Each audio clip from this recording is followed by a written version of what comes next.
நீங்க நடிக்கும் போது இன்னைக்கும் ஞாபகமா இருக்கக்கூடிய சில விஷயங்கள் ஏதாவது இருக்கு அப்படின்னு பார்த்தீங்கன்னா சிம்லா ஸ்பெஷலில் கமலஹாசன் வந்து ஸ்ரீபிரியாவோட லவ் பண்ணுறாரு. அங்கே ஏதோ ஒரு லோக்கலில் ஒரு மயில் வந்து வரும். இவர் சும்மா இல்லாமல் பொம்பளை சீண்டுற மாதிரி அப்போ அந்த மயிலை சீண்டி அது பக்கத்துன்னு கையில் குத்திட்டு கமலஹாசன் கையில் கட்டு போட்டுனா சிம்லா ஸ்பெஷல் பாதி படம் இந்த ஷார்ட்டில் பார்த்தீங்கன்னா அவர் கையில் கட்டு இருக்கும். அது மயில் குத்துனது. மயில் குத்துனது.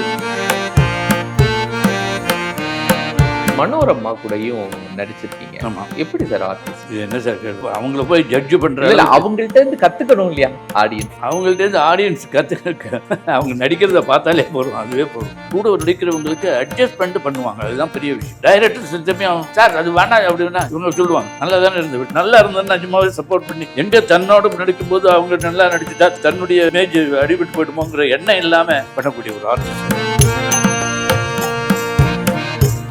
நல்ல கலைவாரங்கத்தில் நாங்கள் வந்து மாதத்தில் 20 நாள் நாடகம் போட்டோம். உங்களுக்கு மெயின் பஸ் ஸ்டாண்டு அண்ணாமலை மன்றத்துக்கு எழுத்தா மாதிரி பஸ்ஸுக்கு வரவன் வெயிட் பண்ணுறவங்கலாம் 10 ரூபா டிக்கெட் கொடுத்து உள்ளே வந்துடுவான் அண்ணாமலை நாடகம் பார்க்கறதுக்கு. இப்போ அரசாங்க கலைவார அரங்கம் சட்டசபையாக மாத்திரம் என்ன பண்ண அதனுடைய வாடகையை வேற கண்ணா அப்படின்னு நினைத்துட்டேன் அதிகமாக. அதனால வந்து இப்போ நாடகம் போடுறதுக்கு அது ஜெய்சங்கர் முக்கியமாக நான் தான் முதல்ல நாடகத்தில் அறிமுகப்படுத்தினேன். இஃபே கட்டிங்கிற நாடகத்தில் இன்ஸ்பெக்டர் ரோல் பண்ணார். அதனால தான் பின்னாடி அவர் படங்கள் எல்லாத்துலேயும் பார்த்தீங்கன்னா முக்காவாசி படத்தில் அவருக்கு ஃப்ரெண்டாக ஒரு கேரக்டர்லாம் வந்து காத்தாடியை கூட்டு போட்டு அப்படின்னாரு. அதோட அவர் சொல்லியிருந்தா பரவாயில்ல, எல்லா ப்ரொடியூசர்ஸையும் அவர் உங்ககிட்ட காசும் கேட்க மாட்டார், கன்வீனியன்ஸும் கேட்க மாட்டார். சிவாஜி சார்ட்ட ஒரே ஒரு ஆப்ளிகேஷன் மட்டும் போவேன், எனக்கு ட்ராமா இருக்கிற அன்னைக்கு ஷூட்டிங் இருக்குதுன்னா வேற யார்ட்டையும் சொல்ல மாட்டேன், அவர்கிட்ட தான் போய் சொல்லுவேன். வேற யார்கிட்ட சொன்னாலும் என்னப்பா இவன் பெரிய இடைஞ்சலா இருக்கேன், அவங்களுக்கு அவங்க தொழில் தான் முக்கியம். இவர் நாடகங்கள் இல்லைன்னு வந்தவுடனே அவருக்கு டியூட் போய் சொன்னார்னா உடனே கூப்பிட்டு அவர் ராமூர்த்தி 5 மணிக்கு அனுப்பிச்சுட அவனுக்கு நாடகம் இருக்கு அவர் சொல்லியாச்சுன்னா அப்புறம் அது இல்லை அப்பீலே கிடையாது. நாடகங்கிறது வந்து ஓவர் ஆக்டிங் தேவை, அதாவது பாடி லாங்குவேஜ் நிறையா தேவைப்படும். முதல்ல இருக்கிற 1-2 வரிசையில் உட்கார்ந்துட்டு இருக்கவங்களுக்கு தான் உங்களுடைய முகபாவனை தெரியுமே வெளியே. அவங்களுக்கு வந்து நான் பேசுறதுனுடைய விளக்கம் தேவைப்படும் போது கொஞ்சம் பாடி லாங்குவேஜை கொஞ்சம் ஜாஸ்தி பண்ணணும். பட் சினிமாவில் அப்படி இல்லை. நாடகத்துல வகைகள் இருக்கா சார்? நாடகத்துல வகைகள் கிடையாது. நாடகத்தை நீங்க எப்படி நகைச்சுவையா ஃபுல்லா ஆரம்பிச்சு பண்றீங்களா இல்ல ஒரு குடும்ப பாங்கா பண்றீங்களா? எங்க நாடகங்கள் எல்லாத்தையுமே பார்த்தோன்னா ஓரளவு நகைச்சுவை இருக்கும், அதே சமயம் ஒரு மெசேஜ் உண்டு. சீரியலை நாடகம்னு நான் சொல்ல மாட்டேன். சீரியலை நாடகம்னு சொல்றவங்க நாடகத்தை பத்தி தெரியாதவங்கன்னு அர்த்தம். சும்மா சொல்லி கொடுத்து பக்கத்துல இருந்து பிரான் பண்ணலாம் முடியாது. அங்க உங்களுடைய வச்சனத்தினுடைய ஏற்றம் இறக்கங்கள் எல்லாருக்கும் போய் சேரணும். அந்த அளவுக்கு உங்களுக்கு வாய்ஸ் மாடுலேஷன் தேவை. கூட உங்களுடைய நெருக்கம் எப்படி சார்? 1953 எனக்கு பழக்கம் சார், நல்ல நெருங்கிய பழக்கம். குறும்புத்தனமெல்லாம் ரொம்ப ஜாஸ்தியான ஒரு 67, 68 வரைக்கும் வந்து ரொம்ப விளையாட்டு பிள்ளைன்னு தான் சொல்லணும். அதுக்கப்புறம் துக்ளக் ஆரம்பிச்சதுக்கு அப்புறம் தான் வந்து அவனுடைய சீரியஸ்னஸ் டைவர்ட் ஆகிடும். ஆனால் என்ன அந்த சீரியஸ்னஸுக்கு போனதுக்கு அப்புறம் அவன் கம்ப்ளீட்டாக சேஞ்ச் ஆகிட்டான்.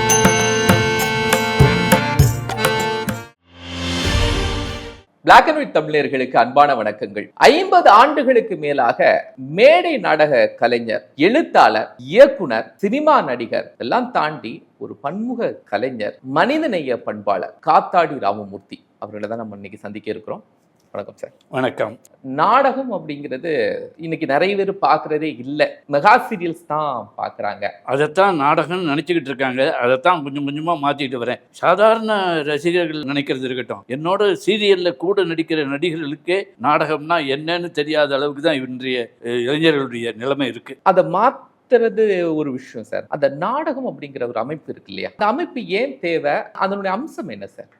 இது வந்து இன்னைக்கு நேற்றுக்கு ஏற்பட்டது இல்லை நாடகங்கிறது. தொன்று தொட்டு தெருக்கூத்துன்னு ஆரம்பித்து அதுலேருந்து ஆரம்பிச்சுன்னு பார்த்தீங்கன்னா நாடகங்கிறது வந்திருக்கு. இன்ஃபேக்ட் நாடகத்தை பற்றி சுதந்திர போராட்டத்தின் போது நிறைய அந்த நாடகம் பயன்பட்டுருக்குங்கிறது உங்களுக்கு சரித்திரம் மூலமாக தெரிஞ்சிருக்குன்னு நினைக்கிறேன். ஆமாம். அதை தவிர இப்போ சமீபத்தில் ஒரு 2-3 வருஷத்துக்கு வேணால் சினிமாவில் நடிகர்கள் வேணால் எந்த விதமான ஒரு எக்ஸ்பீரியன்ஸ் இல்லாமல் நடிக்க ஆரம்பிச்சிருக்காங்களே வெளியே. அதுக்கு முன்னாடி வரைக்கும் பார்த்தீங்கன்னா அநேகமாக நான் சினிமாவில் நடிக்கிற ஹீரோவா கேரக்டர் பண்ணக்கூடிய ஆளாக இருந்தாலும் சாதாரண சார் போஸ்ட் சொல்லக்கூடிய ஆளாக இருந்தாலும் சரி, அவங்க எல்லாரும் பார்த்தீங்கன்னா நாடக குழுவிலிருந்து வெளியில் வந்தவங்க அவங்களா தான் இருக்கு. ஆமா, நிறைய நேர்காணல பார்த்திருக்கேன். மனோரமா, எம்.ஆர். ராதா, சிவாஜி கணேசன், எம்ஜிஆர் எல்லாரும் ஒரு ஒரு டீம் அங்கிருந்து தான் வந்திருந்தாங்க. ஐ திங்க் கமலஹாசனும் நாடகத்துல எல்லாம் நடிச்சிருக்காரு, டிகேஎஸ் பிரதர்ஸ்ல நடிச்சிருக்காரு. ஸோ அதுக்கப்புறம் தான் அவங்க எல்லாம் சினிமா துறைக்கு வந்தாங்க. நீங்க உங்களுடைய துவக்க காலத்துல நான் பார்க்கிறேன் நிறைய படங்கள்ல நடிச்சிட்டு இருந்தீங்க. உங்க குரல் ஒரு தனியா தெரியும் அந்த திரைப்படங்கள்ல எல்லாம். ஏன்னா நாங்க ஊர்ல இருக்கும்போது திரைப்படங்கள் தான் பார்க்கறதுக்கான வாய்ப்பு இல்லை. இன்னைக்கு யூடியூப்ஸ்ல பார்க்கலாம், எல்லாத்தையும் பார்க்கலாம். அப்போ நீங்க தொடர்ந்து செய்யலையா திரைப்படங்கள்ல? திரைப்படங்கள்ல நான் தொடர்ந்து செய்யாதது காரணம், நான் வந்து ஒரு யூரோப்பியன் கம்பெனில மேனேஜரா வேலையில இருந்தேன். இருந்துகிட்டே தான் நான் படங்கள்ல பண்ணேன். அந்த கம்பெனியில நான் 36 வருஷம் சர்வீஸ் பண்ணியிருக்கேன். அதை தவிர என்னுடைய சர்வீஸை பாராட்டி ஒரு வருஷம் எக்ஸ்டென்ஷன் கொடுத்தாங்க. நான் ரிட்டையர் ஆனப்புறம்னா நான் கம்பெனிக்கு எவ்வளவு சின்சியரா இருந்திருப்பேன்னு உங்களுக்கு தெரிஞ்சிருக்கும். அதுல இருந்து கொண்டு நான் சினிமாவில் பண்ணதுனால என்னுடைய கம்பெனி வேலைக்கு இடைஞ்சல் இல்லாம யாரெல்லாம் என்ன நடிக்க கூப்பிடுறார்களோ அதை மாதிரி இடங்களுக்கு தான் நடிக்க போயிட்டு இருந்தேன் வெளிய.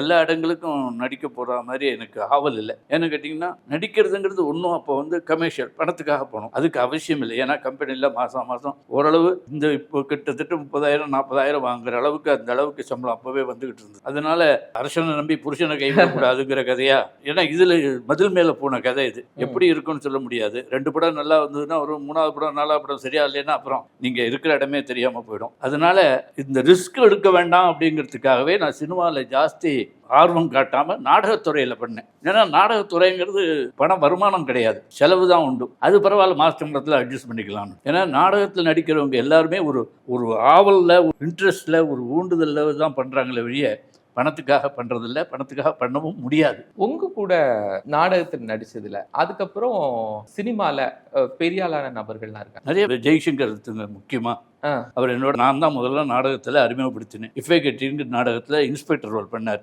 அதனால தான் பின்னாடி அவர் படங்கள் எல்லாத்துலேயும் பார்த்தீங்கன்னா முக்கால்வாசி படத்தில் அவருக்கு ஃப்ரெண்டாக ஒரு கேரக்டர்லாம் வந்து காத்தாடியை கூட்டு போட்டுக்கோ அப்படிம்பாரு. அதோடு அவர் சொல்லியிருந்தா பரவாயில்ல, காத்தாடியை கூட்டு போட்டுக்கோ எல்லா ப்ரொடியூசர்ட்டையும் அவர் உங்கள்கிட்ட காசும் கேட்க மாட்டார், கன்வீனியன்ஸும் கேட்க மாட்டார். அது அவங்களுக்கு ஒரு பெரிய அட்வான்டேஜ். நானும் சரி, அதில் என்ன ஒரு சௌரியம்னா, நம்ம செட்டுக்குள்ளே நுழையும் போதே அவன் ஹாய் அப்படின்னு நம்மகிட்ட சொன்ன உடனே ஆட்டோமேட்டிக்காக அந்த ஹீரோவுக்கு இருக்கிற மதிப்பு நமக்கு வந்துடுறது. இல்லைன்னா சாதாரணமாக ஒரு ஜூனியர் இது பண்ணுற மாதிரி ட்ரீட் பண்ணுற மாதிரி பண்ண ஆரம்பிச்சிருவாங்க. அது முத்துராமன் ஆகட்டும், ஏவிஎம் ராஜன் ஆகட்டும், எல்லாரும் அந்த அளவுக்கு நாங்கள் எல்லாம் நாகேஷ் எல்லாம் ஒன்றா பழகினதுனால அது ஒரு இன்ட்ரெஸ்டான பொழுதுபோக்காக ஒரு சினிமா எனக்கு நடந்ததே வெளியே ஒரு வியாபார ரீதியமாக அதில் எனக்கு இல்லை.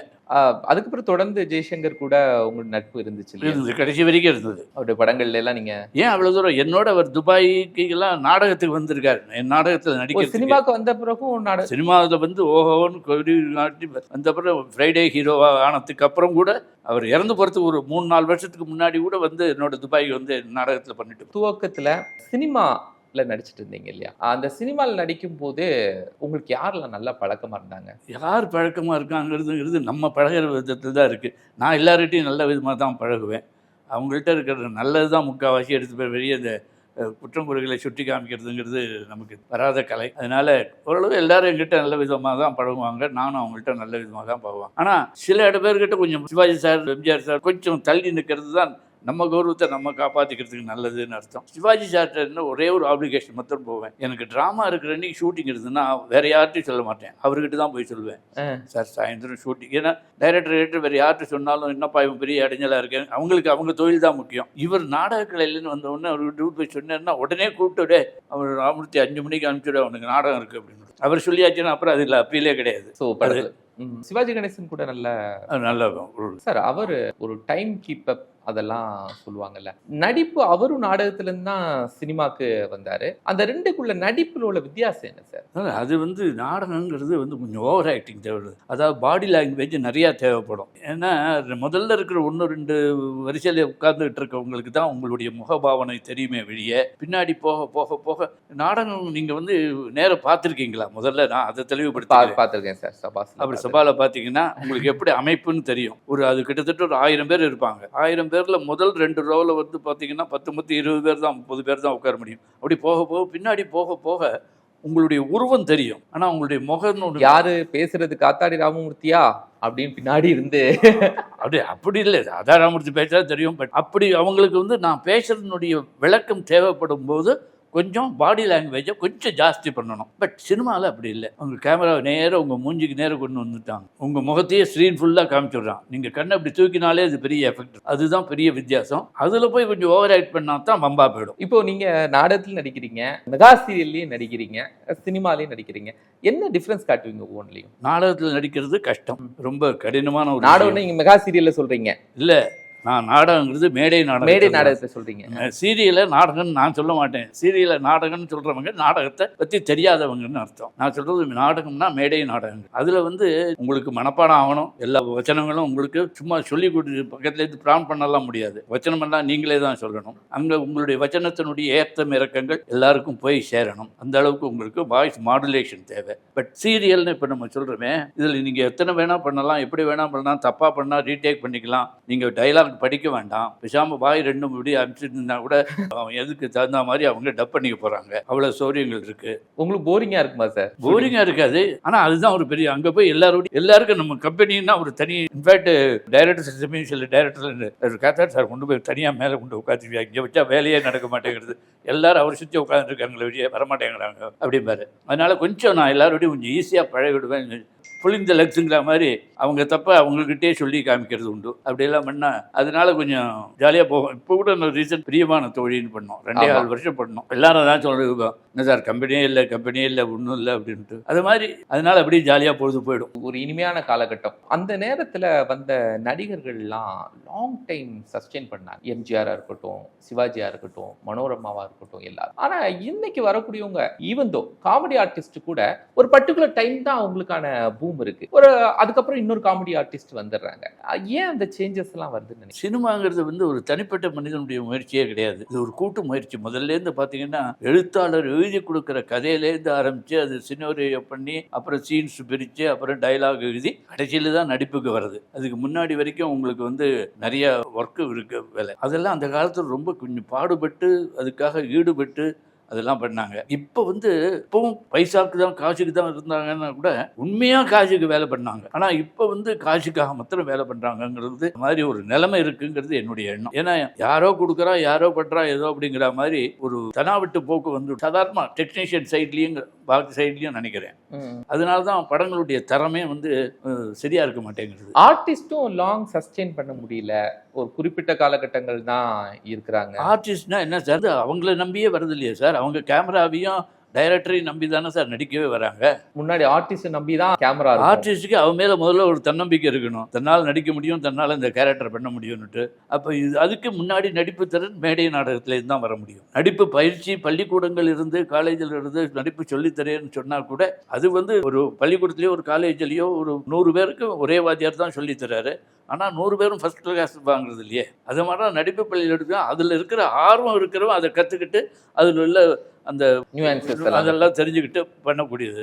சில பேர் ஒரு ஏனோ தானான்னு பண்ணுறதுக்கு ஆள் இருக்கு. ஆனால் அது அதிர்ஷ்டம்னு ஒன்று இருந்ததுன்னா அந்த ஏனோ தானா கூட ஓஹோன்னு வரத்துக்கு வந்திருக்கு, அது நடந்திருக்கு. ஒரு ஆர்டிஸ்டுக்கான வருமானம் அதெல்லாம் அது வேற சார். இன்னைக்கு உள்ள காலகட்டத்தில் நாடகம் அப்படின்னா என்னன்னு மக்களுக்கு சொல்லி கொடுக்க வேண்டியது. நாடகம் என்னென்ன வகையில உண்டு சார்? ஏன்னா ஓரங்க நாடகம் அப்படின்னா நிறைய சொல்லுவாங்கல்ல, நாடகத்துல வகைகள் இருக்கா சார்? நாடகத்துல வகைகள் கிடையாது. நாடகத்தை நீங்க எப்படி நகைச்சுவையா ஃபுல்லா ஆரம்பிச்சு பண்றீங்களா, இல்ல ஒரு குடும்ப பாங்கா பண்றீங்களா?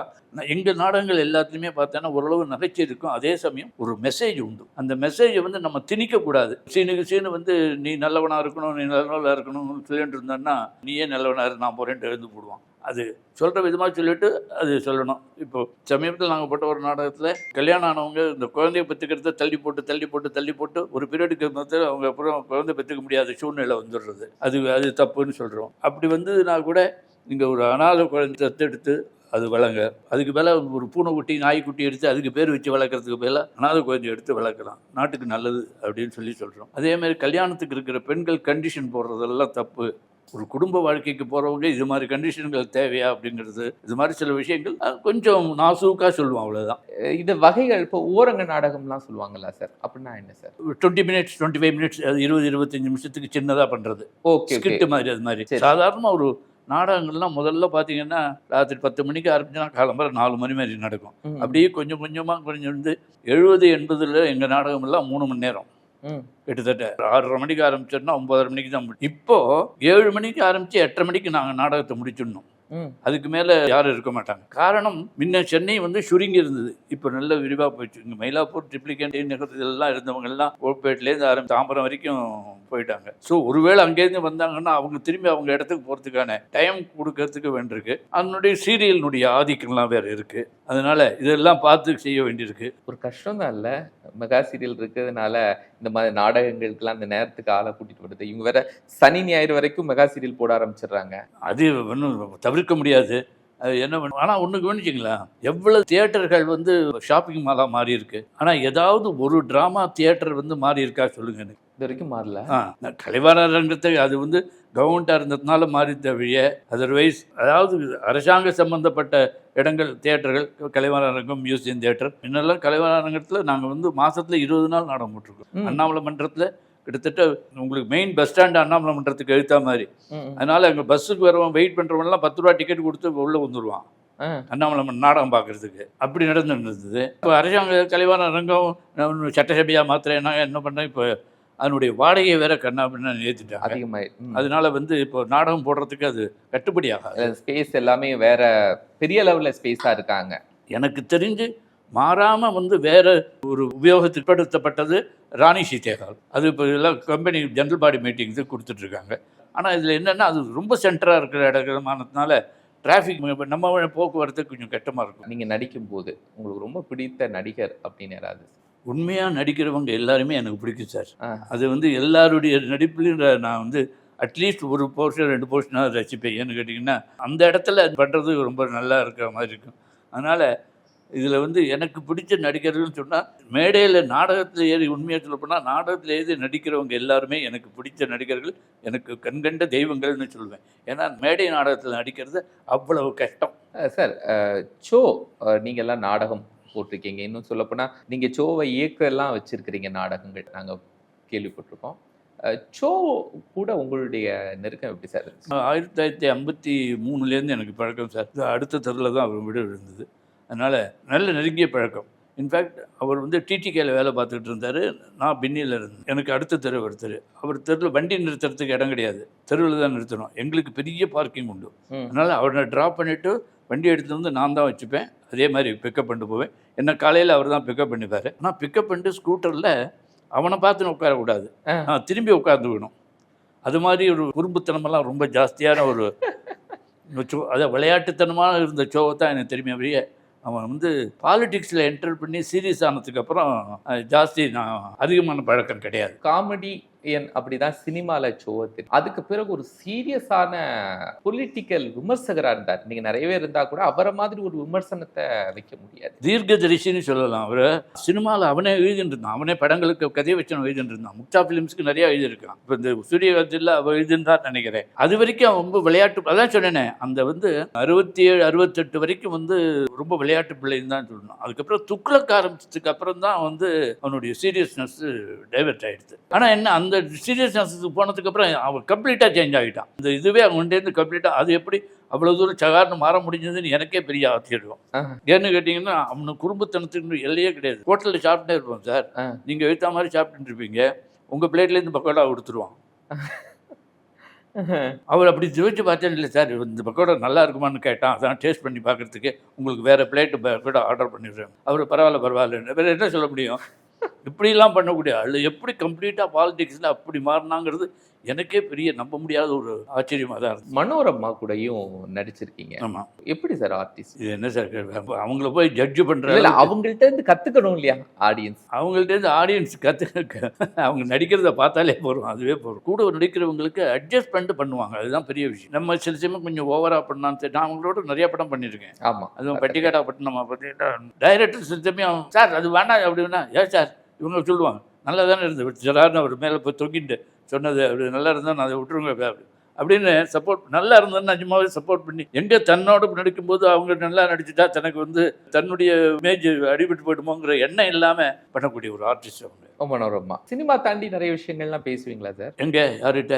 அவங்கள்ட்ட இங்கே சினிமா அதை தாண்டி தனிப்பட்ட முறையில் வேறு நிறைய பேசுறதுக்கெல்லாம் வாய்ப்பு கிடைக்குமா? அவங்கள்ட்ட எல்லாம் பேசுறது வாய்ப்பு கிடையாது. அது மாதிரி நாங்கள் பேசுகிற ஆள் ஜெய்சங்கர், ராஜன், முத்துராமன் இது மாதிரி ஏவிஎம் ராஜன் பேசுவீங்க. நம்ம ஏவிஎம் ராஜன் ஒரு நல்ல நாடக நடிகர், அப்புறம் சினிமாலையும் நல்லா நடிச்சிட்டு இருந்தார். ஒரு டைம்ல முற்றிலும் அவரு தன்னுடைய சினிமாவை விட்டார்ல. ஆமா, அவரு தான் வந்து இந்திய கடவுள் மேல எவ்வளவு பக்தி வச்சிருந்தாரோ இப்போ அவ்வளவு பக்தியும் தூக்கி இயேசு கிறிஸ்து வச்சுட்டாரு. நம்ம என்ன பண்ண முடியும்? அவரோட இடத்துல பக்தியோட இருக்காரு அப்படின்னு தான் சொல்ல முடியும். ஒரு டைம்ல சினிமா விட்டுட்டு தானே அதுக்கெல்லாம் போகும். ஆமா, இப்போ இருக்காரு, ஃபாதரா இருக்காருன்னு கேள்விப்பட்டேன். அப்புறம்லாம் நீங்க இப்போ இல்லை அவருக்கு ஈஸியா இருக்கு. ஏதோ ஒரு ஃபங்க்ஷன் ஏதோ ஒரு தடவை பார்த்தேன். அவரு அது அவர் லைனே தனியா போச்சு. அதனால நீங்க நடிக்கும் போது உங்களுக்கு ரொம்ப இன்னைக்கும் ஞாபகமா இருக்கக்கூடிய சில விஷயங்கள் ஏதாவது இருக்கா சார்? அப்படின்னு பாத்தீங்கன்னா சிம்லா ஸ்பெஷல்ல கமலஹாசன் வந்து ஸ்ரீபிரியாவோட லவ் பண்றாரு. அங்க ஏதோ ஒரு லோக்கல்ல ஒரு மயில் வந்து வரும். இவர் சும்மா இல்லாம பொம்பளை சீண்டுற மாதிரி அப்போ அந்த மயிலை சீண்டி அது பக்குன்னு கையில குத்திட்டு கமலஹாசன் கையில கட்டு போட்டுனா சிம்லா ஸ்பெஷல் பாதி படம் ஷார்ட்ல பார்த்தேன்னா அவர் கையில கட்டு இருக்கும். அது மயில் கொத்துனது. நாங்க அப்புறம் சும்மா அப்புறம் கலாட்டா பண்ணுவோம். அது என்ன ஆண் மயிலா பெண் மயிலா அப்படின்னு கேட்டு வச்சேன்.